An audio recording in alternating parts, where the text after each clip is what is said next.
بسم الله الرحمن الرحيم الحمد لله رب العالمين والعاقبة للمتقين ولا عدوان إلا على الظالمين أشهد أن لا إله إلا الله وحده لا شريك له وأشهد أن محمدا عبده ورسوله وبعد السلام عليكم ورحمة الله وبركاته waxaan farxadda la qaybsanaa ardayda dufcada 14aad dugsiyada Banaadir Zone meel kasta ay joogaan runtii waxa aad farxad noo gelinaysa in maanta ay marayaan marxalad qalin jibina aad baan u faraxsanahay sidoo kale waxaan farxadda la qaybsanaynaa waalidiinta sharafta leh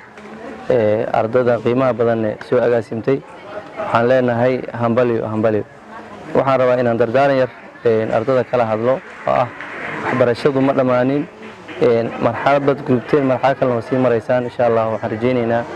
dufcada 14aad dadaalkooda aad buu u badnaay isku xirnaantooda iyo iska warqabkooda inay iska warqabaan oo qolo kasta jaamacadda ay ku biirto iyo meesha ay joogto laga warqabo isku xirnaanteeda meeha ay ka sii socoto sidoo kale waxaan u dardaarmayaa insha Allah inay sameeyaan taban ardayda dugsiyada Banaadir Zone ka qalin jibiya waxay leeyihiin naadi dhammaanna waxaan rajaynaynaa inay iska wada diiwaan geli doonaan naadiga dugsiga si ay u noqdaan shaqooyinka badan ee hortooda yaala ay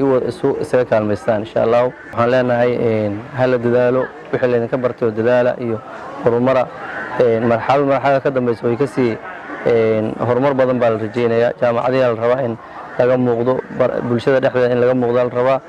dhammaan waa dugsiga runtii waa hooyadii waxbarashada waxaa la rabaa in fikir iyo aqoon iyo caqli badan soo kordhiyo macallimiinta iyo ardayda saaxiibadiina oo idinka dambayso oo dufcada 15aad ugu soo horeyso in insha Allah la wadaagtaan dadaalka iyo fikirka oo ku soo booqataan oo aad ka warqabtaan ardaydiina saaxiibada tihiin oo idinka dambeeya iyo kuwa idinka horeeyba isku xir la rabaa insha Allah wana khayr baan idin rajaynayaa waxaan leenahay hambaliyo aad ma santiin assalaamu calaykum waraxmatullaahi wabarakaatuh